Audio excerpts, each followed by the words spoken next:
మీ business ఏదైనా మీ ఊర్లో promotion చేయాలంటే అది సుమన్ టీవీతోనే సాధ్యం. ఇప్పుడే సంప్రదించండి.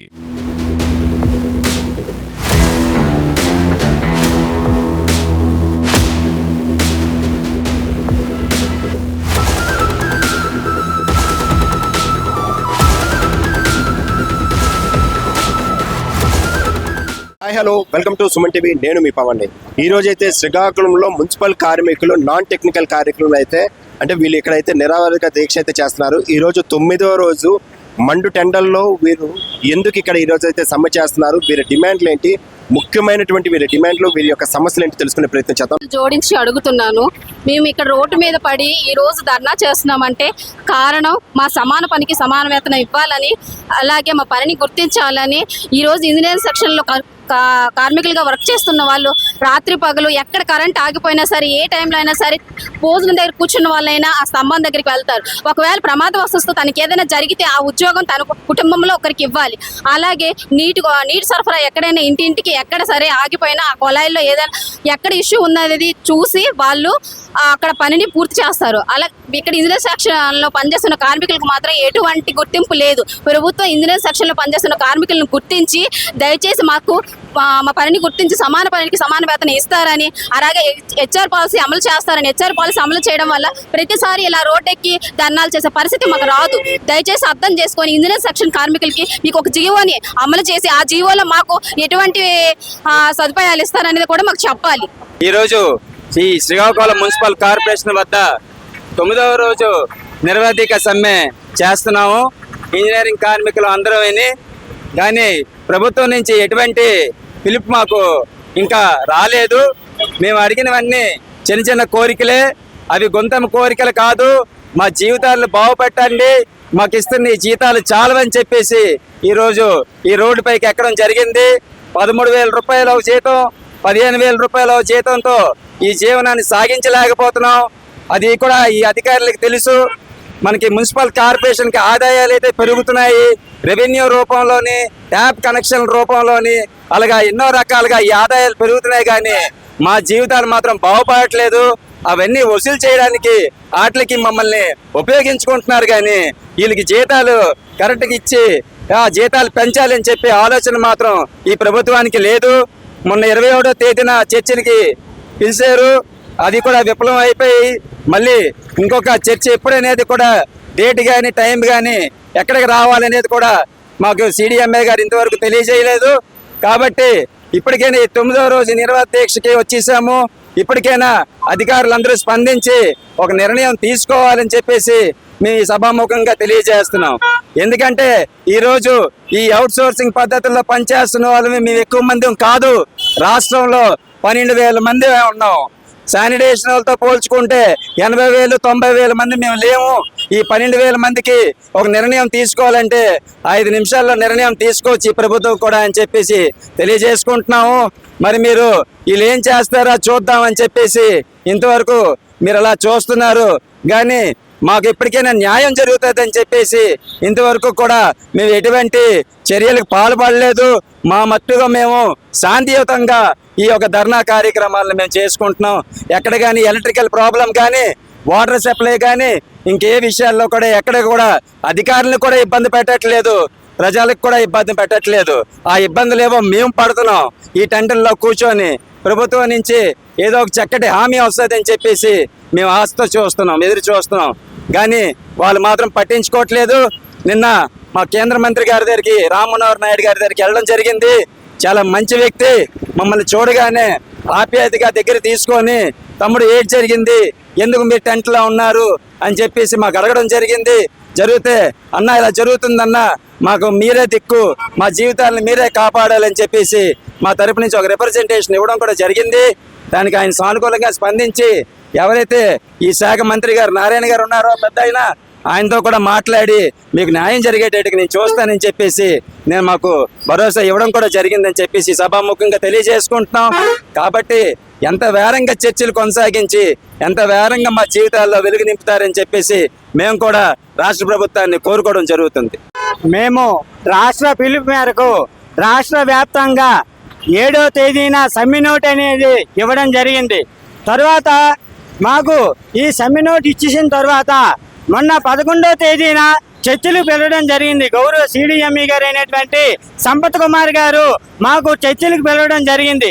కానీ అక్కడ మాత్రము ఎవరు రాష్ట్ర వ్యాప్తంగా సైన్యం పిలిపించి వాళ్ళకి నోటీస్ ఇచ్చాము, వాళ్ళకి పిలకంట వేరే ట్రేడ్ యూనియన్స్ మాత్రమే పిలిచి ఆ సమ్మెని అక్కడేమో ఆ రోజు చర్చలు విఫలం చేయడం జరిగింది. మాకు మాత్రం మేము నోటీస్ ఇచ్చినటువంటి మాకు మాత్రము పిలవలేదు. దయచేసి రాష్ట్ర కూటమి ప్రభుత్వంకి ఒకటే మేము తెలియజేస్తున్నాము, మేము మా యొక్క కడుపులు నింపడానికి కోసము మేము ఇంజనీరింగ్ కార్మికులు అనగా ఇంజనీరింగ్ కార్మికుల్లో గ్యాంగ్ వాళ్ళు, పార్క్ వారు, నీటి సరఫరా సిబ్బంది, అదేవిధంగా work inspectors, computer data entry operators, డిపిఓలు, డేటా ప్రాసెసింగ్ ఆఫీసర్లు, జూనియర్ అసిస్టెంట్స్ వీళ్ళందరూ కూడా ఇంజనీరింగ్ విభాగం చెందిన వారే. కానీ ఇంజనీరింగ్ విభాగంలో ఇన్ని రకాలైన పనులు ఉంటాయి కానీ మనుషులు మాత్రం చాలా తక్కువ. మేము రాష్ట్ర వ్యాప్తంగా మహా అయితే 12,000 కంటే ఎక్కువ ఉండము. మేము మా యొక్క పని భారం బట్టి మేము మా కుటుంబాలనే పోషించుకునే స్థాయి తక్కువగా అవుతుంది కాబట్టి మేము జీతాలు అనేది పెంచమని అడుగుతున్నాము. జీతాలు కూడా మేము 1,00,000 లేకపోతే ఒక 50,000 40,000 అడగడం లేదు. మేము టెక్నికల్ వాళ్ళకి 29,200 రూపాయలు పెంచమని అడుగుతున్నాము. అదే విధంగా నాన్ టెక్నికల్ వాళ్ళకి 24,500 రూపాయలు మాత్రమే అడుగుతున్నాము. ఇదేమో ప్రభుత్వానికి ఆర్థిక భారం కాదు. ఎందువల్లంటే చాలా తక్కువ మంది ఈ కుటుంబాలు రోడ్డు మీద పడి ఉన్నాయి. ఇప్పటికి కూడా ప్రభుత్వం స్పందించడం లేదు. చర్చలు అంటున్నారు తప్ప 21 అంటున్నారు, 28 అంటున్నారు, సరైన తేదీ కూడా ఇవ్వటం లేదు. కానీ ఇంజనీరింగ్ కార్మికులు ఈ మున్సిపాలిటీలు ఏర్పడినప్పటి నుంచి కూడా ఇప్పటి వరకు కూడా మున్సిపాలిటీ చరిత్రలో ఇంజనీరింగ్ కార్మికులు ఎవరు కూడా రోడ్డు మీద సమ్మె రూపంలో తాల్చలేదు. గత ప్రభుత్వం ద్వంద్వ వైఖరి వహించింది. గత ప్రభుత్వం ఏం చేసింది, వాళ్ళు కూడా ప్రత్యేకమైన జీవో ఓన్లీ శానిటేషన్ వాళ్ళకి, మా తోటి కార్మికులైనటువంటి పారిశుద్ధ్య విభాగాల వాళ్ళకి మాత్రం ఇచ్చారు తప్ప మమ్మల్ని మాత్రం మర్చిపోయారు. కానీ మన రాష్ట్ర ప్రభుత్వం వచ్చిన తర్వాత మాకు ఏదో న్యాయం జరుగుతుంది అనేసి ఎంతో భరోసాతో మేము ముందుకు రావడం జరుగుతుంది. కాబట్టి రాష్ట్ర ప్రభుత్వానికి ఒకటే తెలియజేస్తున్నాము, దయచేసి మీరు మా ఇంజనీర్ యొక్క కార్మికుల యొక్క కుటుంబాలు రోడ్డు మీద పడిపోకుండా సరైనటువంటి నిర్ణయం తీసుకోవాల్సిందిగా కోరుతున్నాము. అంతేకాకుండా దీంతో పాటుగా ఈ ఇంజనీరింగ్ కార్మికులు అనేవారు రేయింబవళ్ళు రాత్రి పవలు కూడా కష్టపడుతూ ఉంటారు. వాళ్ళకి ఒక 8 గంటల డ్యూటీ, ఒక 10 గంటల డ్యూటీ అనేసి ఉండదు. 24 అవర్స్ కూడా అందరూ కూడా అందుబాటులో ఉండడం జరుగుతుంది. అదేవిధంగా గతంలో కరోనా వచ్చిందంటే కరోనా టైంలో కూడా 24 గంటలు కూడా ఇక్కడే సంబంధిత మున్సిపల్ ఆఫీస్ స్టేట్ మొత్తం రాష్ట్రం మొత్తం మీద ఇంజనీరింగ్ కార్మికులు అందరూ కూడా ఆ సంబంధిత ఆ మున్సిపల్ కార్పొరేషన్లో కానీ మున్సిపాలిటీలో కానీ నగర పంచాయతీల్లో కానీ అక్కడే భోజనాలు చేస్తూ అక్కడే ప్రజలకి సేవలు చేయడం అనేది జరిగింది. ఈ సభాముఖంగా మీకు తెలియజేస్తున్నాము. అంతేకాకుండా ఎక్కడైనా మెయిన్ ఒక డిస్ట్రిబ్యూషన్ లైన్ పోయింది అనుకోండి, ఒక డిస్ట్రిబ్యూషన్ లైన్ పోతే అది బాగు చేయడానికి ఇంచుమించు ఒక 6 రోజులు 7 రోజులు పడుతుంది.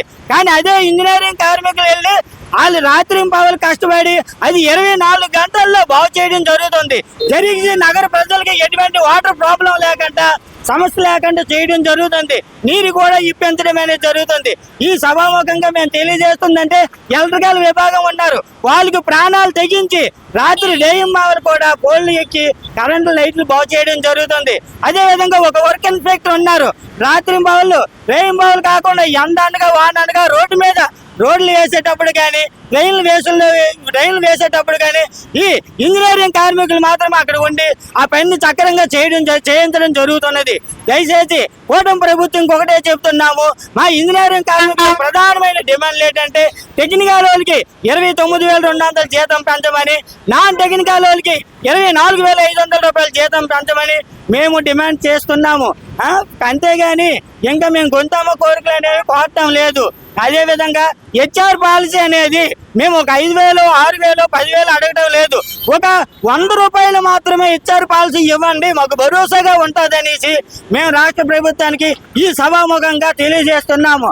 రాష్ట్ర మంత్రులందరూ కూడా మన డిప్యూటీ సీఎం అయినటువంటి పవన్ కళ్యాణ్ గారు, అదే విధంగా మంత్రి నారాయణరావు గారు, అదే విధంగా రాష్ట్ర ప్రభుత్వానికి ముందుకు నడిపిస్తున్నటువంటి మన నారా చంద్రబాబు నాయుడు గారు, వీళ్ళందరూ కూడా ఆలోచించి మాకు సరైనటువంటి నిర్ణయాన్ని, సరైనటువంటి మార్గాన్ని చూపించవలసిందిగా ఈ సభాముఖంగా తెలియజేస్తున్నాము. నమస్తే అండి ప్రభుత్వ పెద్దలందరికీ, సీఎం గారికి, అలాగే నారా లోకేష్ గారికి, డిప్యూటీ సీఎం గారికి, మున్సిపల్ శాఖ అయినటువంటి మంత్రి నారాయణ గారికి చేతులు జోడించి అడుగుతున్నామండి. ఈరోజు మా సమ్మె బాట ఎందుకు దిగామంటే, అందరు కొద్దిగా ఎడ్యుకేషన్ ఉన్నారండి ఇక్కడ. వాళ్ళకి యాక్చువల్గా తాపీ మేస్త్రికి 900 నుంచి 1200 కూలీ ఇస్తున్నారండి. ఈ ఆఫీసులో అందరూ మినిమం ఎడ్యుకేషన్తో ఉన్నారండి. తాపీ మేస్త్రి కూలీ కూడా అంటే వాళ్ళు మా తోటి సోదరుల తాపీ మేస్త్రులు, వాళ్ళతో పోల్చకూడదు. వాళ్ళ కూలీ కూడా మాకు అందడం లేదండి. మాకు ఈయనకి 15,000లో 2,000 కట్ అయితే 13,000 రూపాయలు వస్తుందండి. నేను టెక్నికల్ స్టాఫ్ అండి, నాకు 16,000 రూపాయలు వస్తుందండి. నేను డిప్లొమా చేశానండి. అది న్యాయమా? తాపీ మేస్త్రి కూలి మాకు ఉంటుందా? ప్రభుత్వానికి మేము ప్రశ్నిస్తున్నాం. మా కష్టానికి తగ్గట్టుగా మా జీతాన్ని పెంచుతారని మేము వేడుకుంటున్నాం. అది కూడా గత 8 రోజులుగా వంట వార్పు అనే కార్యక్రమాన్ని కూడా చేసుకుంటున్నాం. 24/7 ఇదే ఆఫీస్లో ఉన్నాం. ఈ రోజు కూడా 24/7 ఇదే ఆఫీస్లో వంట వార్పు అనే కార్యక్రమాన్ని కూడా చేసుకుంటున్నాం. రేపు నుంచి బట్టలు కూడా తీసుకుని స్నానాలు కూడా ఇక్కడ చేసి ఉంటాం. మేము మా జీతాలు పెంచుతారని కోరుకుంటున్నాం. ఒకవేళ అలా పెంచిన 28 చర్చల్లో విఫలమైనచో వాటర్, అలాగే ఎలక్ట్రికల్, సో మా ఏవి ఉన్నాయి, ఇంజనీరింగ్ సెక్షన్, కంప్యూటర్ ఆపరేటర్స్, సబార్డినేటర్స్ అందరూ కూడా ఆఫీస్ స్టాఫ్తో సహా మేము విధుల్ని ఆపేస్తామని చెప్తున్నానండి. మరి అంతకుమించి మేము ఏం చెప్పలేం. అది అధికారుల దృష్టికి మీరు తీసుకెళ్తారని కోరుకుంటున్నాం. వర్షాలు పడినా సరే, ఉరుములు మెరుపులు, ఏ విధమైన ప్రతికూల వాతావరణాలు ఉన్నా సరే, ఎనీ టైం ఆన్ టైంకి వాటర్ సప్లై ఇవ్వాల్సిందే. మేము పంప్ హౌస్ ఆపరేటర్స్, అక్కడ హెచ్డి ఫీజులు పోయినా సరే, లేకపోతే ఫేసులు మారినా సరే, అక్కడ వర్షం పడితే వాళ్ళు ఎవరు లైన్మెన్స్ ఎవరు రారు. ఆ వర్క్ మేమే చేసుకొని వాళ్ళు మాత్రం కూడా మాకే డ్యూటీ ఉంటుంది. అయినా సరే మాకు ఎదుగుబొదుగులేదు జీతాలు. ఆఖరికి పిల్లలతో సంవత్సరాలు కూడా చేయలేము. ఆఖరికి స్టాఫ్ కూడా వాటికి చాలరు. చాలి స్టాఫ్ తోటి అలా జీతాలతో వర్కౌట్ చేసుకొని వస్తున్నాము. ఇన్ని దాదాపు మేము ఒక్కొక్కరం జాయిన్ అయ్యి 15 సంవత్సరాల పైన అయింది అందరికి కూడా. కానీ ఎవరికి రెగ్యులర్ లేదు. సెమీ స్కిల్డ్ ఆ వేతనాలు వర్తించి ఇప్పుడు శానిటేషన్ వాళ్ళకి, వాళ్ళకి వీళ్ళకి ఒక 3-4 సంవత్సరాలు పెంచి, వాళ్ళతో పాటు వాళ్ళకి పెంచినప్పుడు మాకు 2-3 నెలలు పెంచేవారు. అది కూడా లేదు. కనీసం చాలా ఇబ్బందులు ఉన్నాయి. పెరిగిన రేట్ల ప్రకారం ఎంత దారుణంగా ఉంటుందో అర్థం చేసుకోమని అభ్యర్థిస్తున్నాం. చూశారు కదా, 9 రోజులుగా ఈ మున్సిపల్ కార్మికులు అయితే సమ్మె చేస్తున్నారు. అంటే నాన్ టెక్నికల్ టీం కానివ్వండి, టెక్నికల్ టీం కానివ్వండి, పర్మనెంట్ కానీ ఉద్యోగస్తులు వారి జీతాలకి కానీ వారి ఉద్యోగాలు కానీ భరోసా లేని పరిస్థితులు ఉన్నాయి. అంటే కనీస వేతనం లేనటువంటి పరిస్థితుల్లో 24 గంటలు కూడా ఉద్యోగాలు చేసినప్పటికీ కూడాను రాత్రింబాగులు అంటే ఇంటిని, పిల్లల్ని కూడా దూరం పెట్టి వృత్తిరీత్యా వాళ్ళు చేస్తున్నటువంటి పనిని కష్టానికి తగిన వేతనాలు లేవంటూ వాళ్ళు మనోవేదన అయితే చెందుతున్నారు. అదేవిధంగా 9 రోజులుగా వాళ్ళు చేస్తున్నటువంటి నిరవధిక సమ్మెకి తోడుగా వాళ్ళ కుటుంబానికి దూరంగా వచ్చి వంట వార్పు కార్యక్రమం కూడా ఇక్కడే చేసుకొని వంటలు చేసి ఆ ఎండలో కూర్చొని ధర్నాలు చేస్తూ, అదేవిధంగా బాధ్యతలను పక్కన పెట్టకుండా విధులను కూడా నిర్వర్తిస్తూ 3 చేతులు అంటే ఉన్నటువంటి 3 పూటలు కూడా కష్టపడుతున్నటువంటి కార్మికుల యొక్క సమ్మె ఎప్పుడు విరమిస్తారు, అదేవిధంగా వారి చర్చలు ఎప్పుడు ఫలిస్తాయని ఎదురు చూస్తున్నారు. అయితే వారి చర్చలు విఫలంగానే అయితే ఖచ్చితంగా ఇప్పటి వరకు శాంతియుతంగా చేసినటువంటి ధర్నాని మరికొంత ముందుకు తీసుకెళ్లి ఉధృతంగా చేస్తామని, విధుల్ని బహిష్కరిస్తామని అంటూ వారు చెప్తున్నారు. మరి వారి యొక్క కష్టాలు, జీతాలు పెరుగుతాయా, వారి జీవితాలు మారుతాయా, తలరాతులు మారేది ఎప్పుడు? వేచి చూద్దాం. Thank you. సుమన్ టీవీ.